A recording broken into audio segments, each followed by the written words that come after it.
Neat paper లీక్‌కు జవాబుదారీతనంగా కేంద్ర మంత్రి రాజీనామా చేయాలని చెప్పి డిమాండ్ చేసుకుంటూ అంటే అదే విధంగా పరీక్షల్లో సంస్కరణలు కావాలి, పాలకులకు జవాబుదారీతనం కావాలి అని నిరసనలు, ఆందోళన చేస్తున్నటువంటి విద్యార్థులు, పౌర సమాజానికి ఢిల్లీ జంతర్ మంతర్ వద్ద పాపం వాళ్ళు తిండికి, నీళ్లకు ఇబ్బంది పడిపోతారు. ఎక్కడెక్కడి నుంచో వచ్చారు అని చెప్పి చాలామంది దేశంలోనూ, విదేశాల్లో ఉన్నవాళ్ళు ఫుడ్ డెలివరీ యాప్‌లలో ఫుడ్డు ఆర్డర్ పెట్టి, డెలివరీ బాయ్‌కి ఇన్‌స్ట్రక్షన్స్ నేరుగా జంతర్ మంతర్ దగ్గరికెళ్ళి అక్కడ ఇచ్చేసి రండి అని చెబుతూ ఉండడం, పెద్ద ఎత్తున ఫుడ్ పార్సిల్ అక్కడికి వెళ్తూ ఉండడం, నిజంగానే అవి చూడగానే అనిపించింది భారతదేశ గొప్పతనం.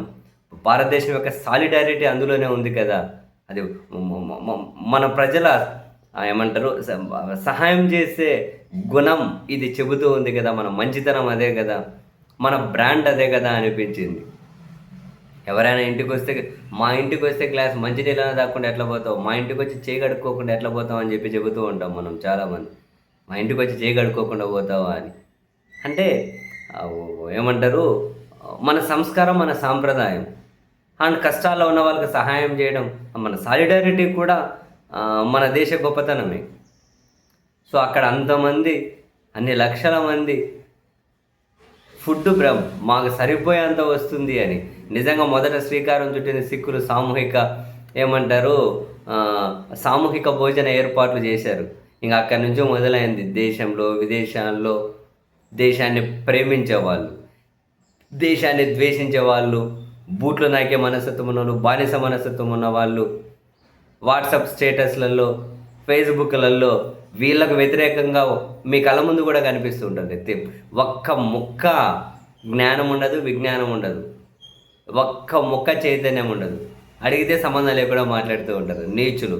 అట్లాంటి వాళ్ళకి ఎంత దూరంగా ఉంటే అంత మంచిది. అటువంటి వాళ్ళకథ పక్కన పెడితే నిజమైన దేశద్రోహులు అటువంటి వాళ్ళు. మళ్ళీ దేశభక్తి ముసుగు తగిలించుకుంటారు.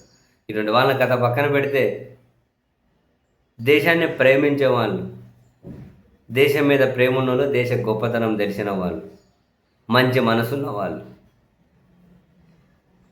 కొన్ని వందల వేల మంది ఫుడ్ ఆర్డర్లు పెడుతూ ఉన్నారు.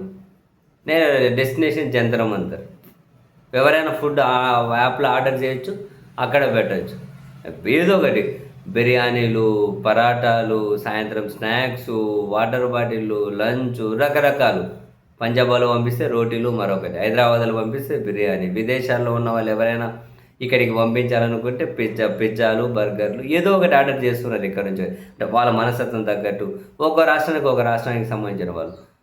హైదరాబాద్లో విదేశాల్లో ఉండి అక్కడ ఫుడ్ పంపించాలి అనుకుంటే బిర్యానీ, పంజాబ్ వాళ్ళు విదేశాల్లో ఫుడ్ పంపించాలంటే పరాటాలు, ఇంకొకటి అట్లా ఒకటి నిజంగా గ్రేట్ అనిపించింది. సో భారతదేశ గొప్పతనం ఇదే అంటున్నా. అక్కడ వాళ్ళకి నీళ్ళు, ఆకలి తీర్చాలి అని చెప్పి చాలా గ్రేట్, చాలా ఆనందం అనిపించే విషయాలు ఇట్లాంటివన్నీ.